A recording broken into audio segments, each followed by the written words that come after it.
Thank you. Mr. Cowan, I think you both had a chance on that, right? I've lost track. Okay, great. Mr. Cowan gets the first shot at this question. It relates to abortion and health care reform. The Hyde Amendment must be adopted every year to prohibit federal funds for elective abortions. The Catholic bishops and many others want to make the Hyde Amendment a permanent part of the health care reform law rather than an annual amendment. Do you support making the Hyde abortion ban a permanent part of the new health care reform law? If that's all I can get, yes. Further, we're not going to repeal or replace the Obamacare health bill. He's not giving it up that easily. You're not going to run through Congress with a bill that repeals or replaces it with anything and have President Obama sign it. He's not going to do it. And you're not going to convince enough people in the Democrat Party to go along with you. Okay, you can chip away at it and do whatever. What we should pass is the Sanctity of Life Amendment. Congressman Ron Paul submitted that amendment. He had 4 or 5 co-sponsors in the Republican pro-life party. Okay, if I get to Washington, they'll have 1 more co-sponsor. Everybody in the Republican Party who claims to be pro-life should have supported that amendment. They didn't. We need to change course and change directions with new people, new parties.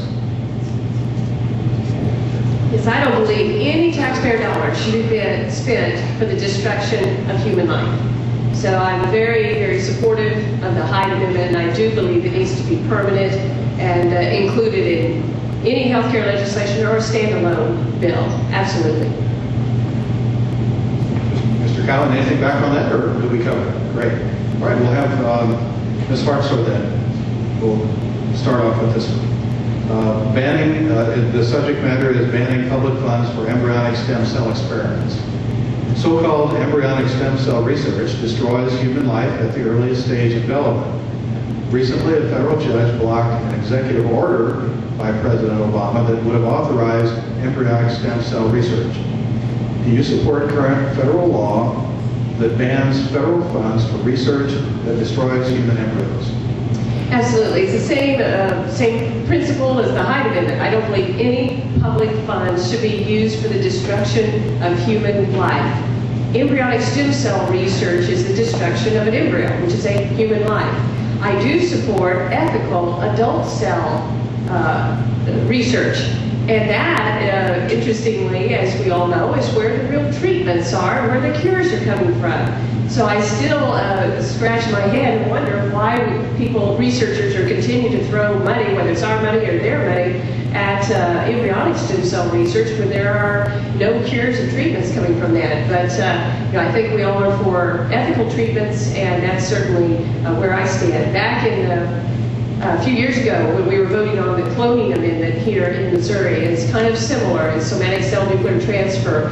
But I was very involved in that campaign in Cass County. I headed up the statewide campaign in our county, but then I also felt like we needed to go further in Cass County. It was one of the larger counties.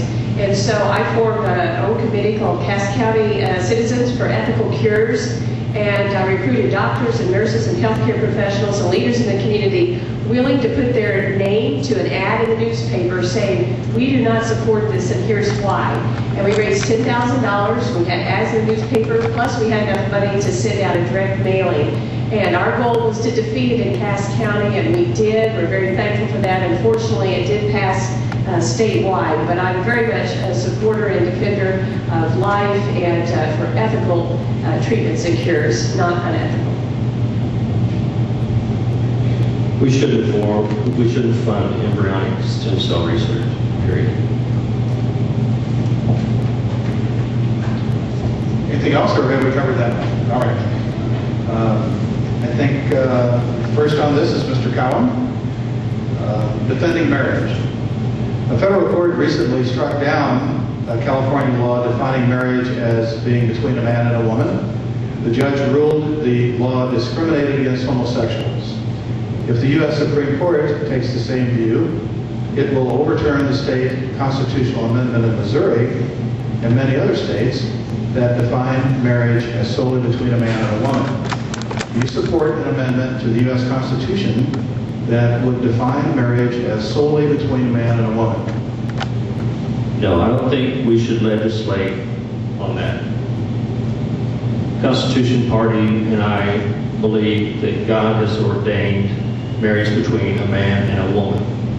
And we don't need to legislate on it. Because the minute we legislate on it, it goes to the courts, who are predominantly occupied by liberals. So it gets overturned. So our God-ordained man and woman marriage is overturned because we chose to legislate.